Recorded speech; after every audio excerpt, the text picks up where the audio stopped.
ಬಣ್ಣ ಬಣ್ಣದ ಸೀರೆಯುಟ್ಟ ಬಸವಿ ರೂಪದ ಹೆಣ್ಣುಗಳು ಒಂದೊಂದಾಗಿ ಬರುತ್ತವೆ.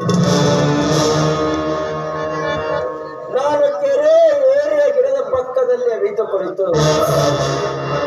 ಸಿಕ್ಕ ಹೆಣ್ಣನ್ನು ಕಾಮ ತೃಪ್ತಿಯಾಗುವವರೆಗೂ ಕಾಮಿಸಿ ಕೈ ಬಿಡುವುದೇ ನನ್ನ ಕೆಲಸ.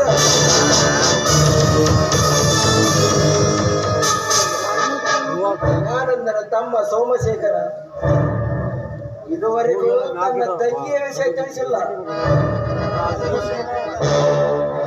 ಎಂದವಳು ಪೂಜೆಗೆಂದು ಬರುತ್ತಾಳೆ. ಮೊದಲು ಸಮೋಪಾಯದಿಂದ ಅವರನ್ನು ಒಲಿಸಲಿಕ್ಕೆ ಪ್ರಯತ್ನಿಸುತ್ತೇನೆ. ಒಪ್ಪದಿದ್ದರೆ ಬಲಾತ್ಕಾರದಿಂದಾದರೂ ನನ್ನ ಸೇಡು ತೀರಿಸಿಕೊಳ್ಳುತ್ತೇನೆ.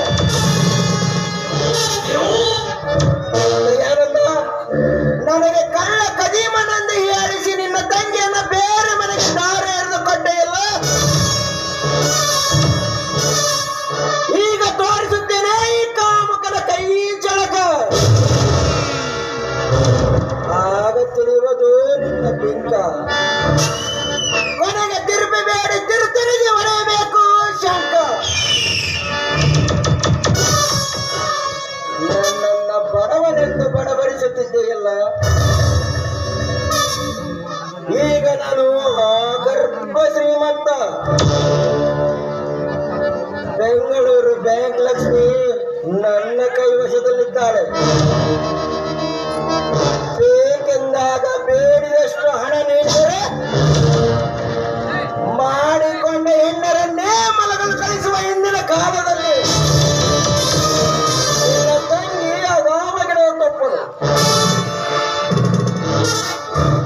ಇಂದು ನನ್ನ ಬಲಾತ್ಕಾರಕ್ಕೆ ನಿನ್ನ ತಂಗಿ ಒಪ್ಪಿದರೆ ನಾಳಿನ ದಿನವೇ ನಿನ್ನ ಮನೆಯ ಕನ್ಯಾರ್ಥಿಯಾಗಿ ಬರುವೆ.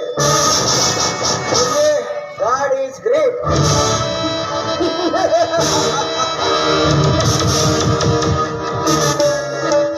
ದಯಾನಂದ, ಕೋಟ್ಯಾನ ಕೋಟಿಗಳ ಕಟ್ಟಿದ ಇರುವೆಯ ಹೊತ್ತದಲ್ಲಿ ನಾಗರ ವಾಸವಾದಂತೆ